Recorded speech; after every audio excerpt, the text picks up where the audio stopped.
part of this, I think, between being nice and being kind is also in the delivery. Here's another example. When you and I first started our podcast, I shared it with my brother, and he asked me if I was open to feedback. And I said, I'm always open to feedback, but don't be an asshole about it.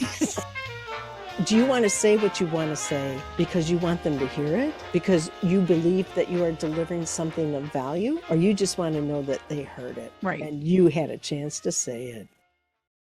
Welcome back to Unapologetic Rabble-Rousers. I'm DocShellie. And I'm Carla Lewis. And are you ready for this? No, I can probably guarantee that you're not. But it is such a natural next step from the past episode, the last episode. So this time, we want to chew on the bones of being nice versus being kind. Oh, yes. Being nice. Oh, yes. Being nice versus being kind. And until you really think about the fact that those really are two totally different, what would it be? Approaches, mindsets.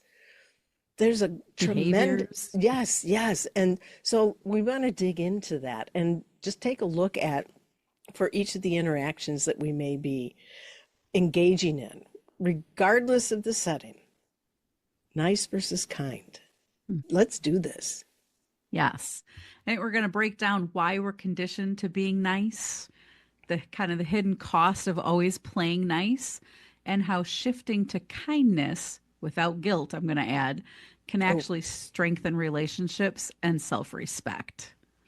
And it's going to be interesting because I think part of the challenge is going to be upbringing.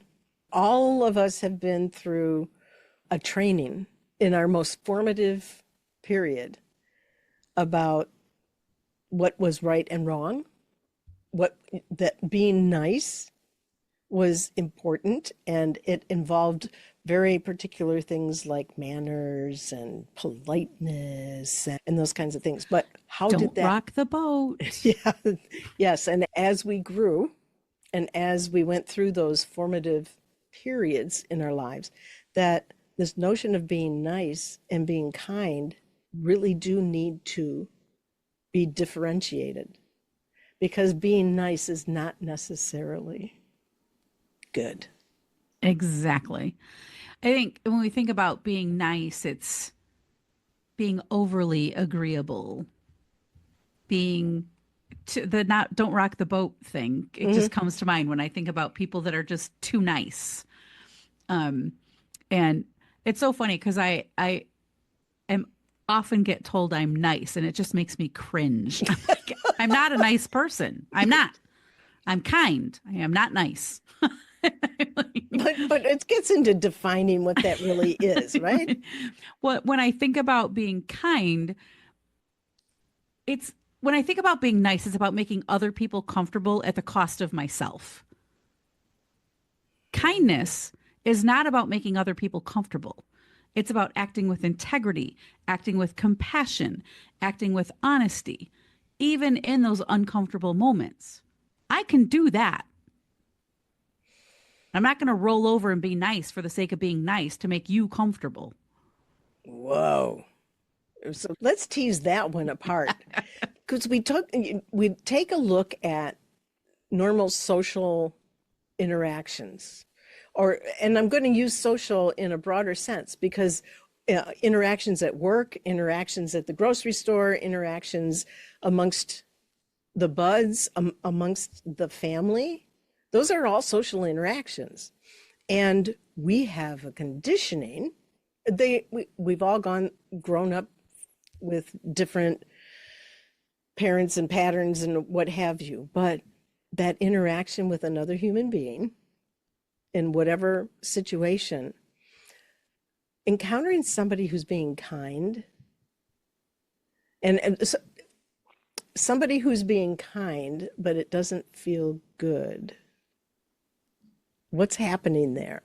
What's happening is that my assumptions about what being kind is equals being nice, and being nice is disingenuous if we look at it through the lens you just laid out there. Being nice avoiding conflict at all costs. If we just started with that, what is being nice? What does being nice really mean? Let's break that down. I think being nice is, again, I'm going to go with don't rock the boat, don't share your opinions, And so, say yes because you don't want to disappoint other people, oh my goodness. prioritize being liked. Hey, I just got this cute new dress. Don't you love it? That is the ugliest damn thing I've ever seen, is what you're thinking. But instead, you're like, oh my God, I love it. That looks so great on you. That's being nice. Being kind would be, it's probably not the best look you've ever had. Okay, folks. So as you're listening to this, how many of you are just cringing a little bit because you recognize that notion that there's the spoken conversation and then there's the thought conversation. So Chris Arduous, left side, right side. exactly. So you got your left-hand column and your right-hand column. And in left-hand column is we'll just pretend it's what's coming out of your mouth. And that other one is what's going on in your head. And so how to take that example, Michelle, being able to say, so I come to you and I say, look, this is what I'm wearing because I'm going on a speaker's retreat next week, and sat through a how to be camera ready and all that. Like I've ever focused on that before. So being able to say, oh, okay, so I'm going to have to try on some different looks and all that. And I come to Michelle and I say, so based on the counseling I got, this is supposed to really work for me. And what do you think? Isn't it? What do you think? Because I love it. And Michelle is sitting there saying, Carla, I love you.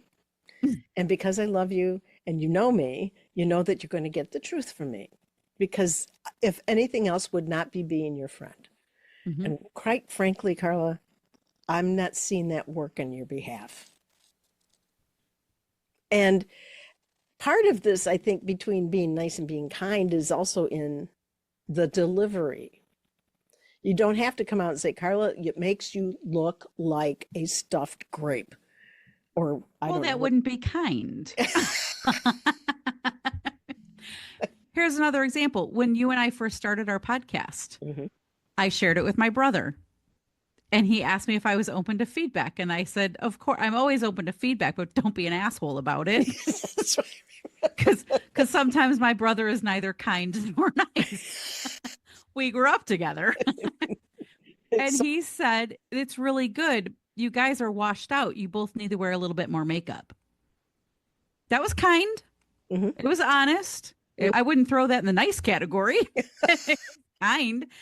Nice would have been, oh, you look so beautiful. And you work so well together. And gosh, it's the best thing ever. Yeah. Sorry. I know your brother wouldn't say it that way, but no, like that was honest, kind mm-hmm. feedback. Mm-hmm. I like it. You guys, he did say you worked well together. You also need to wear some more makeup because you're washed out. All right, cool. Thanks. But that's the look. He wasn't wrong. No, yeah. and it's still wrong. I mean, it's still true. I have a good friend that we go shopping together periodically, and I'll never forget. We were at some outlet mall somewhere, and she came out and she had these pants on, and I was like, what, do you think you weigh like 800 pounds? Those pants are way too big for you. They're so baggy. And the sales lady was just cracking up. She's like, are you two sisters? And we're like, well, it may as well be. We've been friends for like 20 years. And she's like, I just love how honest you are together. Like we were having fun with each other, but I was like, dude, seriously, get a smaller size. Yeah.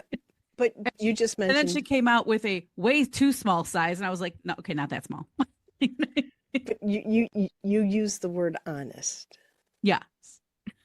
And I think that's at the core of kindness. Yes. Yes. So nice is playing to the other person, saying what would be easily received, but it is not necessarily honest. And so we're looking at kindness as a way of engaging at a level that is absolutely value-based. It is respect-based. It's about understanding that the message you're to deliver is one that supports the other person, even if the message includes something that says what's going on right now, or what I'm seeing right now, or what I'm hearing right now isn't your best. Hmm. It's about Yeah. honesty, isn't it? Isn't that at the core of this difference between being nice and being kind? I think, yes, it's about being honest in a way that is consumable. Hmm. Because I think people can That's also be key. honest and be a complete jackass. You can be brutal with your You honesty, know? right? And you don't have to be brutal with your honesty. You don't have to be a jerk when you're being honest. When I used to teach crucial conversations, we used to say all the time, you can be honest and kind. They are not two Hmm. separate things. You can be honest and kind at the same time. You can deliver really tough feedback. You can have difficult conversations by being honest and kind. It's about You don't that have, they're mutual, not mutually exclusive. no, but it is about mutual respect. Yes. It's at the core. Yeah. You respect the individual, you have feedback that has been invited, or sometimes not. Like, Oftentimes not. Yeah. right, okay. So Michelle would say, Carla, before you go any further, I need you to hear this. And the fact is, Michelle wouldn't have to explain why she's providing the feedback. She can just provide the feedback. And that gets to the integrity of the relationship and being able to factor that in to this component of honesty and mutual respect and being kind by being upfront with your thoughts Hmm. and delivering them in a way consumable. I love it. That notion of consumable with the feedback. Do you want to say what you want to say because you want them to hear it? Because you believe that you are delivering something of value? Or you just want to know that they heard it Right. and you had a chance to say it? Yeah. There's a great, I remember years ago reading an article. I don't remember where it was from, but they talked about blowback versus feedback. Oh, And blowback wow. and blowback was if I'm delivering the blowback, it's like I just want you to know that this stunk and you're the worst thing ever and it's all about me making you feel small was the Mm, blowback. And the feedback was I want you to know the impact that your actions or your behaviors or your words had and I want you to do better next time. Kindness whoa. with feedback versus the blowback. And I thought, wow, what a great distinction. That is an awesome distinction. And Thank I you. worked for a lot of people that delivered blowback really, really well. And that's a power move. Totally. Totally. But it's funny of the work that I've done with the executive coaching, leadership development over the years, I've always been a big believer in you can be kind and still be a really good leader. And the Oh, yeah. pushback I get on that is astounding. Really? Oh, Tell yeah. me more.